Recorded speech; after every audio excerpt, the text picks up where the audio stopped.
Este día tenemos como invitado Epicentro Ciudad de México al licenciado Guillermo Eduardo Ayala Álvarez, quien nos va a hablar sobre el tema de gestión de riesgo en el sector educativo y la importancia de la coordinación entre autoridades. Licenciado, muy buenas tardes. Muy buenas tardes. Muchas gracias por estar aquí. Muchísimas gracias a ustedes por la anfitrionía, a ustedes por tener este gesto para conmigo y invitarme. No, para nosotros esta tarde. es todo un gusto y también nos acompaña. Bueno, aquí está su licenciado servidor José Luis Flores, nuevamente teniendo la oportunidad, gracias a Epicentro por habernos invitado nuevamente, y es para mí un orgullo y un honor tener aquí en esta mesa al licenciado Guillermo Ayala. Es un referente de la protección y de la gestión del riesgo moderno. Él en los 90 empezó a trabajar en la delegación de Álvaro Obregón con las primeras obras de protección comunitaria, que es lo que ahora hacemos, que se está buscando hacer, que es asociar a su misma sociedad a su propia protección. Él trabajó en eso, en sus principios, y es muy interesante lo que podemos aprender de él. Es un orgullo tenerlo aquí, señor. Muchísimas gracias, mi querido José Luis, como siempre. Agradezco mucho tu invaluable apoyo, tu reconocimiento, tu amistad, por sobre todas las cosas. Y mi gratitud te encomienda de la expresión. Y bien, para aquellos que todavía nos ven por el Facebook y están preguntándose de quién es la voz tan aguardientosa que está en el programa radio y no es la habitual de Rafael Pérez Vargas, le enviamos un saludo y un triple abrazo fraterno, quien él desafortunadamente no se encuentra en estos momentos porque está teniendo una situación de salud con su mascota, que bueno, además lo consideramos parte de la familia. Por supuesto, son miembros de la familia, sí, claro. Y verdaderamente es un perro muy hermoso. Pero bueno, esperemos que todo salga bien para Rafa. Sé que muchos radioescuchas lo van a extrañar. No le cambien, por favor, no porque no esté Rafa se espanten. Un servidor, Ulises Reyes Sánchez de la Vega, va a estar con ustedes este día. Aprovechamos para recordarles también que nos escuchen, por favor, primeramente antes de las 15 minutos antes del inicio del programa, en las cápsulas que nos da nuestro buen amigo también Ulises Cruz Gama, que son pues de alta relevancia y de mucha ayuda para resolver algunos de los problemas y hacer medidas precautorias, que es una de las partes de la gestión integral del riesgo, ¿verdad? También los invitamos a que nos escuchen los días lunes en Epicentro Nuevo León, los días martes en Epicentro Sonora, los miércoles aquí en la Ciudad de México, los jueves en Epicentro Jalisco, los viernes en Epicentro Veracruz. Esto es de 4 a 5 de la tarde, la hora del centro. También, por favor, si gustan acompañarnos en los programas que se realizan los mismos miércoles en Epicentro Colombia a partir del 3 de mayo, de 6 a 7 horas del centro, y los jueves Epicentro Quintana Roo. Bueno, pues sin más preludio, me gustaría comentarles mucho sobre la experiencia de Guillermo, a quien he tenido el gusto de conocer ya de hace 11 años, 12 años, como 12 o 13 años aproximadamente. 13 años para ser exactos, mi querido Ulises. De hace 13 años con quien tuve el gusto de colaborar en un proyecto que, bueno, ya después de conocer su trayectoria no me sorprendió tanto. En el momento sí fue como que muy complejo porque pues prácticamente pidió algo que no existía para poder solventar pues una necesidad más que un problema, una necesidad que existía de formar profesores de la Dirección General de Estudios Educativos de Iztapalapa, valga la redundancia, siempre de Iztapalapa para el mundo, para aquellas personas que ya están muy acostumbrados a escuchar esta frase. Pues bueno, ya vimos que no nada más es esta gestión actual de nuestro amigo también, Luis Eduardo Pérez Cancino, en la delegación, sino ya desde mucho tiempo se ha trabajado en Iztapalapa porque tiene una cierta relevancia esta delegación. Pero bueno, es muy extenso currículum, Memo, si me permites ya hablarte más en Por favor, con todo. Pero yo quisiera que nos digas tú cuál de todas las cosas que has hecho, pues es que todo es relevante, amigo. Discúlpame, no es guayabazo, pero la realidad es que hay muchas cosas. Digo, entre ellas te pediría por favor que hablara de los puntos como son el CIAR, la parte de llegar a la coordinación nacional, cuando se hizo coordinación nacional de protección civil, la capacitación que fuiste de los primeros mexicanos en protección civil o bajo el rubro laboral del gobierno federal, en ser enviados a Estados Unidos para capacitarse, para formarse, tomar cursos en el idioma nativo de Estados Unidos, en el inglés, y venir a aplicarlos también a México. Lo que tú hiciste como continuidad de operaciones en las escuelas antes de que se gestara protección civil oficialmente en México, porque pues, a ti esta parte te tocó, los refugios y escuelas temporales debido a los sismos del 85, en fin, hay muchas cosas, pero esos puntos yo creo que ya con ello nuestros radioescuchas podrán darse una idea de la trayectoria y de la relevancia de los proyectos que tú has tenido, esto sin mencionar también a las autoridades con las que también has tenido esa oportunidad de colaborar y de realizar mucho de esta parte de coordinación entre autoridades, que no nada más es el título del programa, sino verdaderamente ha habido una coordinación entre autoridades de todos los niveles. Memo, tienes el micrófono, por favor dinos, háblanos de tu experiencia de Memo Ayala en el desarrollo laboral. Muchísimas gracias mi querido Ulises, y con mucho gusto les comparto que efectivamente en 1985, cuando la Ciudad de México fue sorprendida por aquel terremoto que nos cimbró y nos dejó una honda huella, por aras del destino, fui trabajando mucho tiempo en la vuelta a la normalidad, pero de entrada en la verificación de las estructuras de las escuelas, porque en esa época, debo de mencionar al auditorio, a muchos amigos que me están escuchando, que en ese momento yo atravesaba mi primera etapa en la Secretaría de Educación Pública, en secundarias técnicas. Y desde ahí formé parte del gran equipo que se formó de ciudadanos, de algunos jefes delegacionales, para tener un control lo más rápido que se pudiera de las cosas con las diversas instancias que teníamos afectaciones. Para nosotros en aquel momento era sumamente importante regresar a la normalidad desde la escuela, porque el shock que se vivía en la ciudad era un shock terrible, fue una sacudida verdaderamente impactante cuando transitábamos por el centro histórico, por San Antonio Abad, por la Colonia de los Doctores, por tantas calles donde había tragedia, donde había derrumbe, y donde, sí, por supuesto, en aquel momento se habían perdido alrededor de 253 escuelas oficiales. Y nos dimos a la tarea, nos encargaron que se hicieran los espacios lo más adecuado posibles para que los niños, los alumnos, las alumnas regresaran a la normalidad que era necesaria para recuperar ese psique que había sido golpeado por el terremoto. Pero vamos, más allá de esa primera experiencia, ese primer acercamiento que fue altamente satisfactorio y significativo para mí, posteriormente tuve la ocasión de llegar a la fundación y a la conformación de lo que hoy es la Coordinación General de Protección Civil, con el primer coordinador general, a quien, si me está escuchando, le envío un cordial saludo, a mi tocayo Guillermo Flores de Teresa.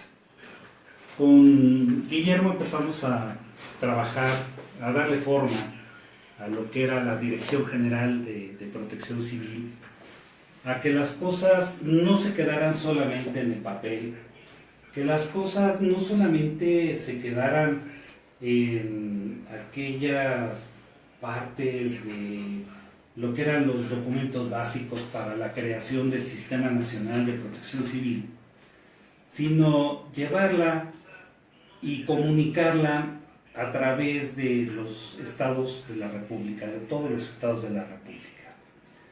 A partir de ese momento nos dimos a la tarea de ir construyendo una estrategia de tener contacto con los señores gobernadores, presidentes municipales, los generales a cargo de las diversas zonas militares, los almirantes a cargo de las diversas zonas navales, que formaban ya parte de toda estrategia, y ya entonces operaba el plan DN3E y también ya operaba desde luego el plan Marina.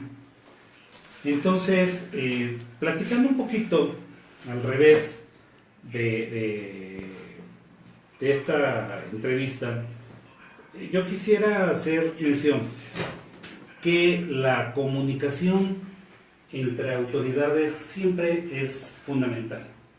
Siempre debe de ser un primer paso para conformar lo que hoy llamamos COEs, que son los centros de operaciones estratégicos o los centros de operaciones de emergencias, para que sea un solo centro en donde se dispongan de los recursos.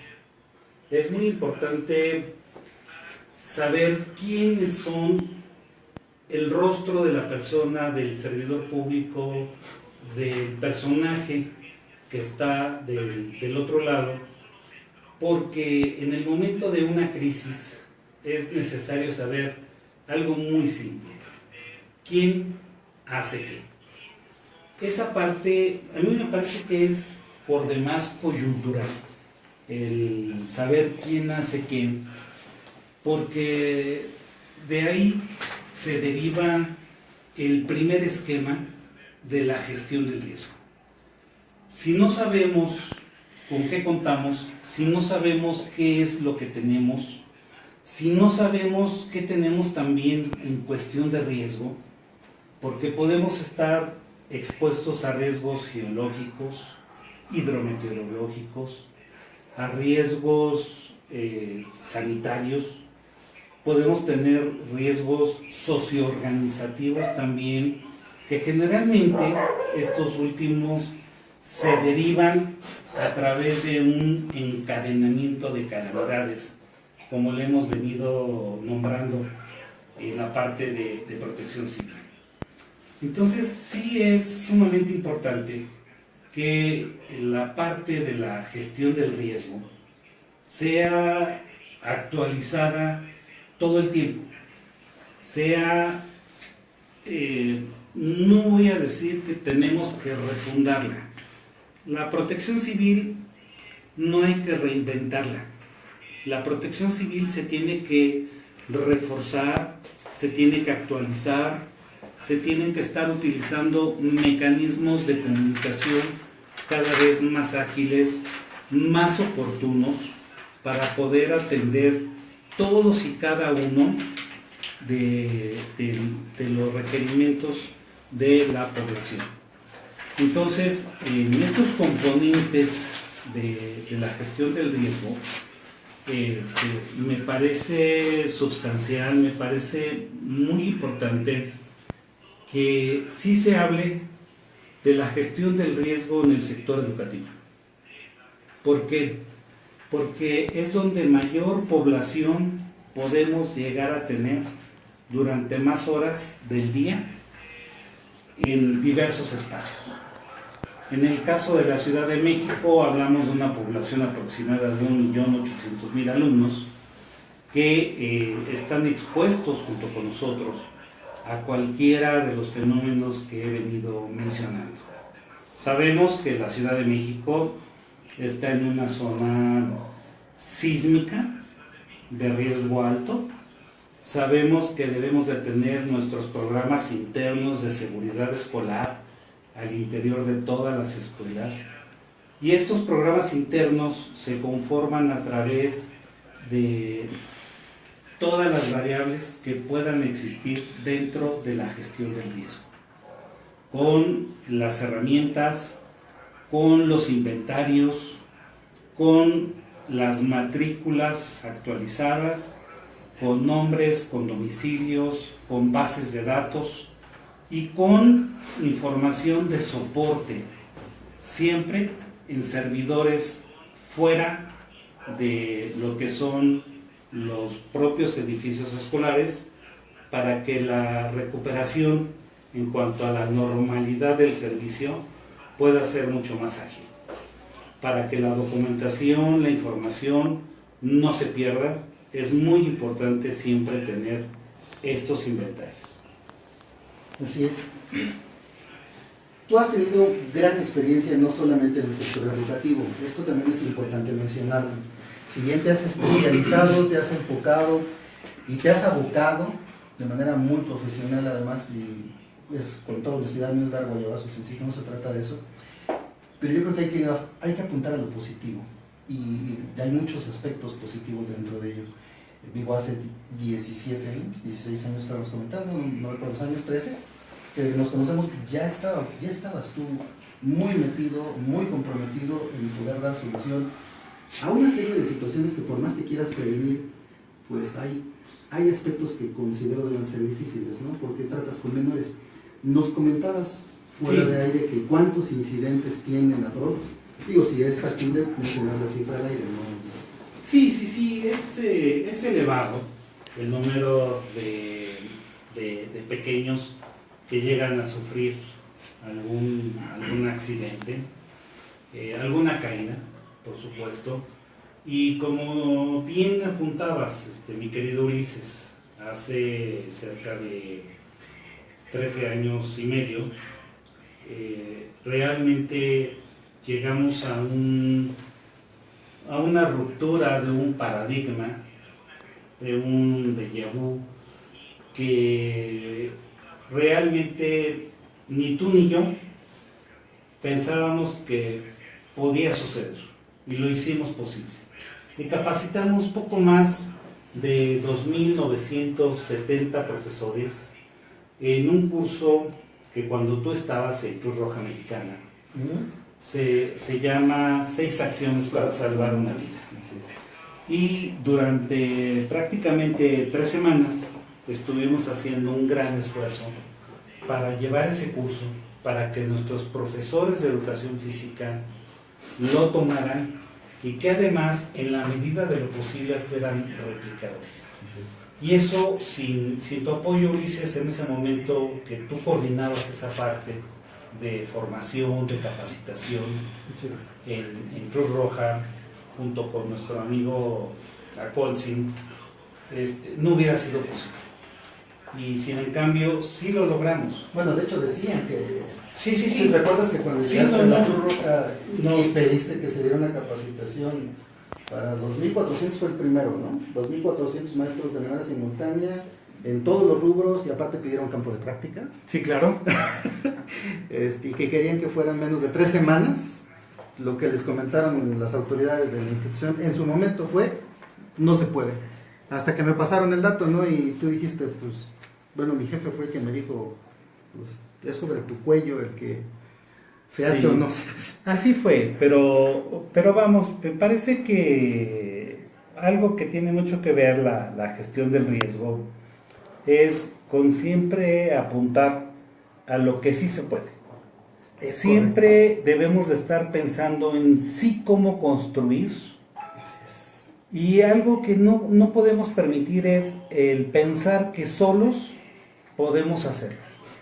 Por eso la parte esta en donde yo comento de la comunicación entre autoridades, entre los sectores, es sumamente necesaria, es primordial. Se debe precisamente a eso, porque de repente corremos dos riesgos. Uno, empezar a improvisar, empezar a tratar de trabajar sobre las rodillas, y la otra, tratar de reinventar o de inventar algo que ya existe. Eso como país, eso como protección civil, siempre nos va a hacer mucho daño. Tú hace un rato me hiciste favor de comentar en cuanto a las capacitaciones, en cuanto al acceso que sí tuve en la parte internacional de aprender sobre riesgos. Me parece que sería un gran error no compartirlo, no difundirlo y no tratar de alentar a invitar a todo el mundo a que sí se puede. Debemos estar siempre tratando de construir y no de destruir. Tenemos que buscar los cómo y no solamente quedarnos con los qués, porque cuando uno se va quedando únicamente con los qués, hay un momento de estancamiento. Ese momento de estancamiento nos hace daño como personas, nos hace daño como servidores públicos y por supuesto que le hacemos un gran daño al país. Así es. Desde mi punto de vista, me parece que lo menos que puedo yo hacer es agradecerle a mi país la confianza, el apoyo que tuve de aquellas autoridades que formaban parte de la Coordinación General de Protección Civil, con ese voto de confianza para poder aprender, para después poder replicar, para después poder reproducir. Me parece que es un grave error y habla a veces de muchos charlatanes que venden la protección civil desde una perspectiva de un oscurantismo hasta medieval, ¿no? Me parece que eso no se vale. Me parece que lo que se vale es cómo le hace uno para así transmitir estos conocimientos que pueda uno tener. Uno no lo es sabelotodo, pero cuando va uno abrevando a través del camino, a través de la vida, debemos de aprender a esa parte. Debemos de ir aprendiendo, debemos de ir haciendo que las cosas se estén construyendo, se estén dando en positivo para que podamos ser mucho más fuertes. Ir construyendo. Sí. Que es algo que el colegio, aprovechando esa parte, es algo que el Colegio Mexicano de Profesionales en Gestión de Riesgos y Protección Civil ha buscado consolidar y que además, gracias también a la mesa directiva que actualmente lo rige, debemos presumir, perdón, pero es un golazo para nosotros como colegio, que se han adherido más gente al mismo. Ya no estamos solamente en el Distrito Federal, en la Ciudad de México, sino que hay un impacto ya a título nacional. Esto ya lo habíamos comentado contigo, que también considero que es relevante, porque es la autoridad, no solo es la autoridad, sino en este caso ya somos las personas que fuimos quizás del gobierno o aún de repente colaboramos con el mismo, pero estamos trabajando de manera independiente y ya se ha consolidado esa parte, ¿no? Y bueno, tú lo has visto que esta parte también es relevante y necesaria para no solamente hacer vinculación interinstitucional, sino también considerar a la población civil. Y perdón, antes de seguir, te están llegando muchos saludos, muchos papelitos, así que tengo que dar las gracias, si me permites, por favor, la atención a la gente que tiene la amabilidad de escribirnos. Para aquellas personas que desean contactarnos, por favor, los teléfonos son 55 95 52 71, 55 95 89 05, el WhatsApp 55 46 18 57 19, la cuenta de Twitter @radioatogapan, en Facebook @radioatogapan, página web www.atogapan.mx y www.radioatogapan.mx. Dentro de los saludos, Guillermo Cornejo, buenas tardes, saludos a la mesa y gracias por compartir sus experiencias. Guillermo Soto, saludos. Pedro Rodríguez, corrección, la Ciudad de México es una zona con muchas fallas geológicas, le pegan las actividades sísmicas de la brecha de Guerrero normalmente y ocasional de Michoacán, y son actividades sísmicas que no están monitoreando. Sí, está ahí termina la nota. Saludos a los que nos escuchan: Fabricio, Jorge Paz, José Romero, Luis Eduardo Pérez Ortiz Cancino, quien manda un abrazo para Guillermo, saludos cordiales. Enrique Guevara, saludos Guillermo, José Luis, Rafa, Héctor, Ulises, y a todos, gracias. Pedro Rodríguez, saludos. Mariano Catase, que nos escucha desde Vicente, Sonora, es también un estado que trabaja muchísimo, hoy todos trabajan muchísimo, la verdad. Fabiola Torres, Enio Plasencia, Matilde Matilde, discúlpenme, no distingo aquí qué dice, Lucy Araujo, Alejandro Paredes, Mayra Salas, Vicky San, José Romero, Emilio Vallejo, Norma Contreras, y por favor. Bueno, yo quiero platicar ahora con Guillermo de algunas cosas que él ha hecho, y quiero que el auditorio sepa que muchas de las cosas que gozamos ahora, que estamos viviendo ahora, que ahora también nos están vendiendo como nuevas, en realidad fueron hechas o fabricadas o ideadas hace 20 años.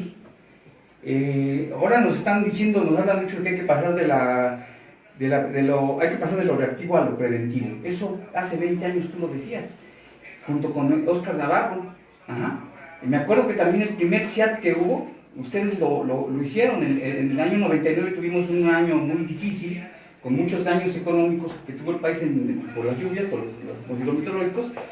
Al año siguiente se inventó el SEAT, o sea, se hizo el primer SEAT que era de 4 colores, y tuvimos la oportunidad de ver cómo bajaba la cantidad de daños por este tipo de fenómenos. Posteriormente, en el 2003, se construyó como está actualmente, pero el primer SEAT fue hecho por ustedes.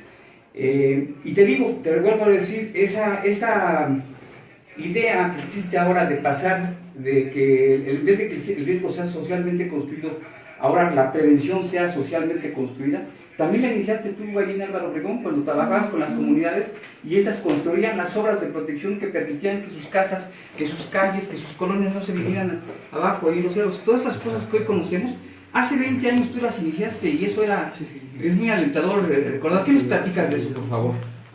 Pues mira, vamos a empezar de atrás para adelante. Y muchas gracias por esos gratos y amenos recuerdos, mi querido José Luis. Efectivamente, en Álvaro Obregón le apostamos mucho en el trienio 95-97 a trabajar en obras de mitigación de riesgo. Le apostamos mucho a hacer muros de piedra, de mampostería.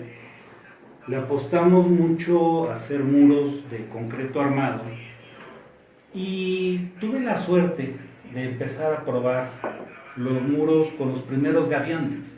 Muros de gaviones, claro. Vino una empresa que los fabricaba, los empezaba a desarrollar desde Maryland, desde Estados Unidos, y ellos nos hicieron favor de vendernos el paquete llave en mano, porque nos dieron la asesoría y nos dieron un software para poder calcular el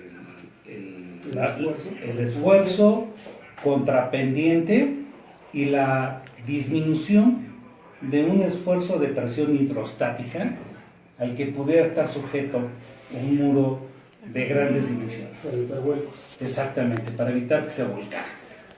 Entonces, hoy por hoy, los muros de gavión están trabajando en la colonia Pólvora. Hace algunos años tuve ocasión de caminar el campo militar que está enfrente, y la verdad es sensacional ver que ese esfuerzo, ese trabajo que se hizo con los vecinos, que fue prevenir, como atinadamente dice José Luis, es una prevención social del riesgo, porque la sociedad estuvo involucrada, ellos estuvieron participando con su mano de obra. Entonces, todo esto nos ayudó mucho. En aquella época llegamos a tener poco más de 660 frentes de obra, lo cual pudo subsanar y pudo reducir el riesgo de manera significativa en muchas de las colonias de esta demarcación, por cierto, donde nos encontramos ahorita en este momento, desde aquí. Entonces ese primer momento verdaderamente fue, sí, de mucho esfuerzo, pero realmente hoy nos damos cuenta que no nos equivocamos, que íbamos en el camino de la prevención del riesgo. ¿Por qué? porque me parece que el hogar debe de ser un hogar seguro, uno debe de vivir en condiciones de seguridad. Y de hecho lo aplicaste hasta tu casa. Plenas, por supuesto. Porque tú supervisaste la construcción para que fuera sismo resistente. ¿Sí? Por supuesto, y por supuesto que usamos un concreto antisísmico especial con aditivos de una marca muy prestigiada de concretos, y se fueron preparando los castillos junto con los dados de despegue para las segundas losas para que fuera una estructura monolítica. Toda vez que el terreno es fangoso, no ayuda mucho, como hay algunos comentarios que dicen que efectivamente la ciudad está llena de fallas. Sí está llena de fallas, por supuesto que sí. Un terreno que fue un lago, que fue desecado, hoy por supuesto que va a tener grietas. Una grieta es una gran falla. Y por otro lado, continuando con lo que amablemente comenta José Luis, de cómo se construyó este primer sistema de alerta temprana, es una de las mejores experiencias de vida. Es una experiencia de vida que nos llevó muchos días con sus noches. Para ser exactos, fueron 3 días con 3 noches en una discusión en la mesa del entonces coordinador regional general Óscar Navarro Gárate. En su mesa de trabajo lo discutimos con el Servicio Meteorológico Nacional, con el Instituto del Agua, con personal de la Secretaría de Marina, para poder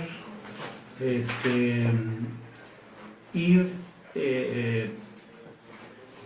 desprendiendo los primeros datos. O sea, ¿cómo íbamos a empezar los alertamientos? Había quien traía alguna teoría, quien hacía algún esfuerzo, y nos decía, desde el centro del huracán. Y yo siempre mantuve una postura un poquito necia, porque sí lo soy, en donde decía, no, tiene que ser desde las bandas nubosas. ¿Por qué? Porque las experiencias que había yo vivido en las emergencias de inundaciones en Chiapas, ¿no?, nos dieron cuenta que solamente bastó con una zona de convergencia de nubosidad intensa sin llegar a tormenta tropical para que el estado quedara semidestruido. Tuvimos pérdidas humanas lamentables, tuvimos pérdidas muy fuertes, y era solamente un área de alta convección. Entonces, con esa amarga experiencia, era que esta necedad incesante estuviera siempre diciendo, tenemos que alertar, no cuando sea ya un huracán, no cuando sea una tormenta tropical. Tenemos que empezar a alertar desde que tenemos convergencias de riesgo, porque los satélites nos lo dicen, los radares nos lo dicen.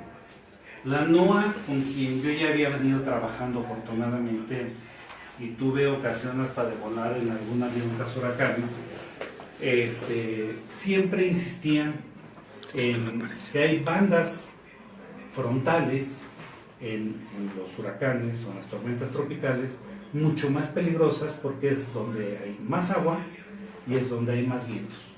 Y las ráfagas de viento tiran árboles, tiran postes, y no se necesita que el huracán pegue en tierra como tal para que cause daños mayúsculos. Y hay un detalle que voy a compartir con quienes nos escuchan y con mis amigos que están aquí presentes. En la víspera de terminar los trabajos del CIAT, para ser exactos, aquel 15 de enero, mi padre estaba despidiéndose de este mundo. Estaba por fallecer y terminó falleciendo el día 15 de enero. Bueno, y ahí cabría hacer también la mención y el comentario que si hay 2 personas que yo conozco que se pueden expresar de sus padres de una manera altamente vehemente el día que mi hijo crees que yo quisiera que se expresara como ustedes, eres tú y Jorge Paz. Entonces, esto es muy relevante y lo tiene que saber el auditorio porque, pues bueno, hay gente que no se lleva también con sus papás, ¿no? Y igual, pues que fallezca no es como cualquier cotidianeidad, pero en tu caso particularmente, pues no fue así. Entonces, esto es altamente relevante porque además no te bajaste del barco. No. De hecho, solamente estuve fuera de combate un par de días, en lo que me recuperaba físicamente. Anímicamente es muy difícil, lleva tiempo. Pero, sin embargo, sirvió este esfuerzo que estábamos terminando de construir como CIAT, para que, previo a la temporada de huracanes y tormentas tropicales, hiciéramos un par de presentaciones muy importantes con todos los gobernadores de la franja del Pacífico. La hiciéramos en Acapulco y posteriormente la hicimos en el Caribe y en el Golfo de México desde el puerto de Veracruz. Entonces, llevar, esta información de primer momento fue muy importante. Y me parece que de esta parte de los alertamientos, léanse los colores como se lean. Me parece que hay algo que no debemos de perder de vista para que sí sea eficiente el cierre. Y se requiere de algo que se llama difusión. En aquel entonces teníamos reuniones con los representantes de las radiodifusoras de 5, 6, 7, hasta 8 estados para estar trabajando con ellos y que les llegaran a ellos los boletines en tiempo y forma y ellos nos ayudaran a través de un jingle que estuvimos ahí como medio inventando, pero que fuera una señal de alertamiento junto con los cintillos de las televisoras. Y que no había precedente aquí, no había antecedentes. No. Eso fue creado, entonces también habría que acotarlo para que no se piense que, bueno, es que fue una copia, no, simplemente se hizo el estudio y se implementó algo Así es. que no existía. No. Esto también lo menciono, Memo, porque nos comentan, uno de los comentarios que nos dieron, hay muchos saludos, si me permites primero doy paso a los saludos. Por favor. El comentario para poder encontrar tu réplica. Dice Julio Herrera, buena transmisión, muy claro el video y audio. Saludos a los panelistas, muchas gracias Julio. Saludos desde Playa del Carmen, Quintana Roo. Jorge Luis Paz, nuestro presidente. Saludos estimados amigos. George, muchas gracias por escucharnos. Saludos a ti también. Raúl Cantón, un abrazo y felicidades por el programa. Gracias Raúl. Marta Ramos, felicidades al mayor especialista en protección civil, o sea que se refiere a ti. Muchísimas gracias, por supuesto. Ramsés Contreras, saludos. Nora Pérez, qué interesante. Y viene aquí una pregunta y yo quisiera acompañarla con otra más. La pregunta que nos hace Guillermo Altamirano, bueno, más que pregunta es un comentario, dice, la mayoría de las escuelas públicas no aplican la protección civil y son muchas. Bueno, en este caso hay que acotar que tú te encargas de vinculación institucional de la Ciudad de México. Así es. Y que obviamente, bueno, ahorita tú nos das la respuesta, pero me queda claro que tú puedes implementar y esto no es de un día para otro, ¿no? Pero yo esto acompañaría la pregunta de qué tan difícil, Memo, es encontrarte con la lucha de egos. Porque me queda claro que tú eres un especialista en el tema. Yo no busco de decir un experto, porque me suena muy egocéntrico, creo que es mejor decirnos especialistas en el tema y saber que siempre hay algo nuevo que aprender. Yo creo que es el caso y tú me lo comentabas porque hay una frase que me gustaría que tú mencionaras, es la que me dijiste de que si un día no, para ti no sirve, eso tú me lo comentaste, me gustaría que lo comentaras porque la comparto totalmente. Y el comentario es este de las escuelas y la otra es lo de los egos.